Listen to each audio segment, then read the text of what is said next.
નમસ્કાર, હું હર્ષ રાઠોડ, ન્યૂઝ ગુજરાતમાં આપનું સ્વાગત છે। સમાચારની શરૂઆત કરીશું મોટા સમાચારથી। ભાવનગરથી વાત કરીશું। શહેરના સાંઢિયાવાડ વિસ્તારમાં પૂર્વ નગર સેવિકાના દીકરા ઉપર છરી વડે હુમલો કરવામાં આવ્યો છે। ભાવનગર શહેરના સાંઢિયાવાડ વિસ્તારમાં પૂર્વ કોર્પોરેટરના જે પુત્ર કુમાર પરમાર પર ગત મોડી રાત્રે છરી વડે હુમલો કરવામાં આવ્યો હતો અને આ સાથે હુમલા બાદ કુમારને ગંભીર ઈજાઓ થઈ છે અને તેમને તાત્કાલિક સરકારી હોસ્પિટલમાં ખસેડવામાં આવ્યા છે। ઘટનાની માહિતી મળતા જ પોલીસ ઘટના સ્થળે પહોંચી ગઈ હતી અને તપાસ શરૂ કરી હતી અને આ હુમલા સમયે કુમાર ઘણા લોકોથી ઘેરાયેલો હતો, જેમાંથી કેટલાકના નામ સામે આવ્યા છે અને પોલીસે ઘટનાને લઈને વિવિધ ટીમો બનાવીને તપાસ તેજ કરી છે અને હુમલાખોરોને ઓળખવા માટે વિસ્તારમાં પેટ્રોલિંગ પણ શરૂ કરી દીધું છે। કુમારના પરિવારના સભ્યોની પૂછપરછ કરવામાં અને આવી રહી છે અને તેમની ફરિયાદ નોંધવવાની પ્રક્રિયા પણ ચાલી રહી છે। નામ સોલંકી કુલદીપ ધરમભાઈ મારું નામ છે। માતાકૂટ નાસ્તાની લારી હતી।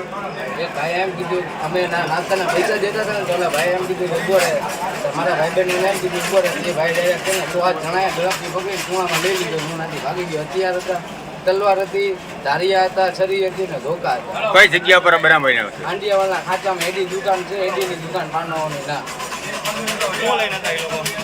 એ લોકો બધા હાલી નતા, નાના રહેવાવાળા 15-20 જણા જેટલા હતા। સર, આજે જે ઘટના બની છે મારામારીની, શું આખી બનાવ છે?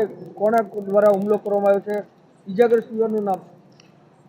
આજે ગંગાજળિયા પોલીસ સ્ટેશનમાં લીંબડીવાળી સડક જે છે વિસ્તાર સાંઢિયાવાડથી આગળના ભાગે સાંજના મોડી રાતના જે આશરે 11-11:30ના સમયે આ કામે જે કુમાર રવિભાઈ કરીને જે છે તેને આદિલ ઉર્ફે બાદશાહ અને બીજા ઈસમો દ્વારા કોઈ બી કારણસર છરીના ઘા મારેલ અને ત્યાં જે કુમાર જે છે ત્યાં સ્થળ પર જ ઘાયલ અવસ્થામાં હતા તેવી પોલીસને માહિતી મળતા પોલીસ પીસીઆર ત્યાં સ્થળ પર ગઈ અને ત્યાં જોયું તો કુમારભાઈ ત્યાં હતા અને તેને શરીરે ગંભીર ઈજાઓ હોય તાત્કાલિક સરટી હોસ્પિટલે લાવવામાં આવેલા અને હાલમાં કુમારભાઈની સરટી હોસ્પિટલમાં સારવાર ચાલુ છે।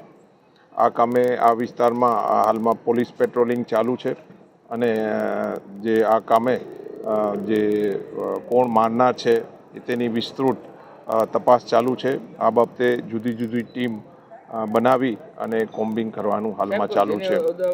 આમાં જે મારનાર વ્યક્તિ છે એના અમુકના નામ સામે આવ્યા છે, કોણ કોણ?